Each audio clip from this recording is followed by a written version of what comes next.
Hello गाय जय Jagannath new blog रे स्वागत। चुटी फुटी किसी कटा है भिलियन लेखा देखा मु आज आम आसलु कैलवेटर गोटे सी गैस लिकेज होता कम करने आमको गैस लिकेज भी मिल भी जाइए। चलन देखिए कौटी गैस लिकेज होता देखिपे ये जाइए क्लीयर देखो ये सब गैस पड़ो बहुत स्लो जाऊँगी और ये जो लीकटा है कंपनी लीक माने नुआ मेसीन लीक देखिपे ये गैस लीकेजटा होता ताको बाली कागज फाइल फाइल मारिक रेडी कर देती टोटाल एवं ओल्डिंग कराब देखिपे ओल्डिंग मारा सर जामर ये जगह लीक थी ओल्डिंग मारा सर जाए आम प्रेसर दिखाई 250 प्रेसर दिया 250 बाकी किसी अच्छी अगर सरपणी मारे चेक कल देखिपे ये लीकटा थी लीक के क्लीयर हो जाए आम 250 प्रेसर देलु देखो 250 प्रेसर अच्छी लीक बिल्कुल ना या भितर ये इन्वर्टर मॉडल अच्छी यहाँ डुअल इन्वर्टर मॉडल एबे कौन करवा ना आम ए गैस उड़ेबा जो प्रेसर जो दिखाई सब उड़ा हम प्रेसर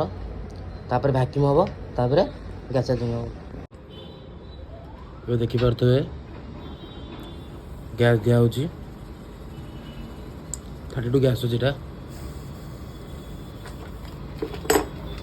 पूरा लीक नहीं आम चेक कर सारे भी टोटाल तारिंग लीक नहीं कंप्रेसर भी लीक नहीं आम गैस दिया सैला मेसीन चला हम आज को फिटिंग फाटिंग सब करूँ पीसी बीसी सब सब कनेक्शन देवु या कनेक्शन सब कढ़ाई कनेक्शन सब कढ़ाई एवं यार कनेक्शन दिहब तापर मेसीन रनिंग हम एवं जाएगा नॉर्मल गैस फिटिंग सरला फुल गैस दिहब एक बार गैस दिया आमर एम्पियर है 4.5 देखो आईसी है भी आमर डिस्चार्ज पाइप आईसी कटला पर्यंत आम गैस दवा एवं देखो गैस होमर 70 आम को 120 रू 130 करवा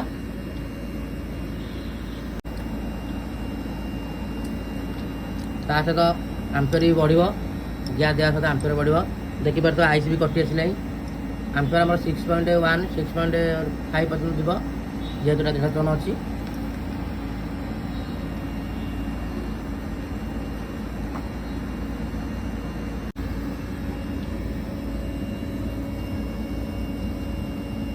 देखो तो आम गैस अलरेडी हो गला 110 पाखे आम गैस हो गला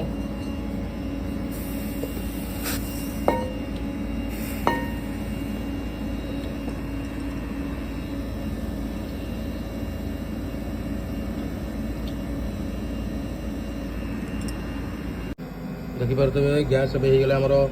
125 हो 120 रू 130 रहा था एम्पियर भी आम पलैल 6.4 6.5 पलि आस आराम से आउ कि 4-5 मिनट चलला पलि आस टाइम पलि आस आम गैस परफेक्ट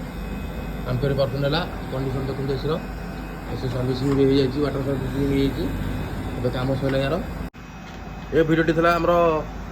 भिलियन लुक रे जो नेक्स्ट वीडियो रे हेयर कट स्टाइल पे सब हो दाढ़ी फाड़ी सब स्टाइल कटा हो देखा नेक्स्ट वीडियो रही जय जगन्नाथ।